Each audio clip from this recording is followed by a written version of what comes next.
Баршаңызға қайырлы күн. Бүгін осындай қыдырлақ, өте дәмді самсын рецебімен бөлісе кетейін. Әркім әртүрлі жасайды. Мен өз рецебімді көрсете кетейін. Видеоны өткізіп алмай аяғына дейін көріңіздер. Міне бір табақ етімізді, бір табақ құйрық майымызды, бір табақ пиязымызды салдық. Чай қасықпен химели сунель деген приправаны қостым. Міне қара бұрышты қостым. Әркім өзінің ұнатқан приправасын қосып жасай берсе болады. Фаршымызды жақсылап араластырып алдық. Енді қамыр илеуге кірісеміз. Міне қамырымызға тұз бен судан басқа ештеңе қоспаймыз. Ұным 500 грамм. Міне қамырымызды илеп алдық. Енді осыны салафанға салып 15 минутқа қондыратын боламыз.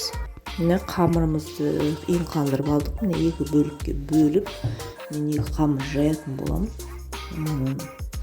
Қазір 5 минуттай қондырып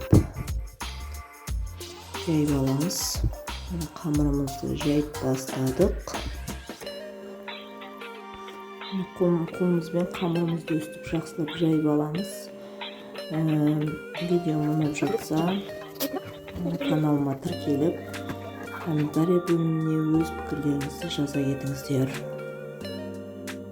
Міне сары майымызды ерітіп, өстіп қамырды бетіне құйып, жақсылап қолымызбен жақсылап бәр жағына тигізіп жағып алып, екінші қамырды қойып, міне өстіп орап аламыз.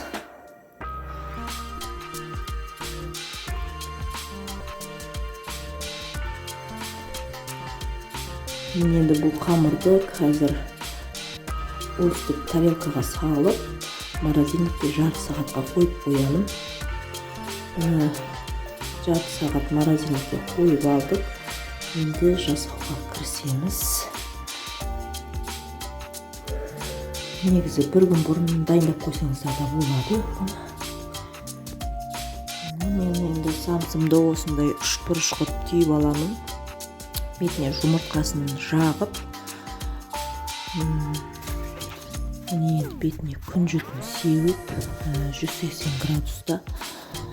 180 градуста өстіп қызартып пісіріп алдық. Қытырлақ, өте дәмді, сочный. Менің каналыма жазылып кетіңіздер. Сіздермен болғанмен есімі мол болсын, сау болыңыздар.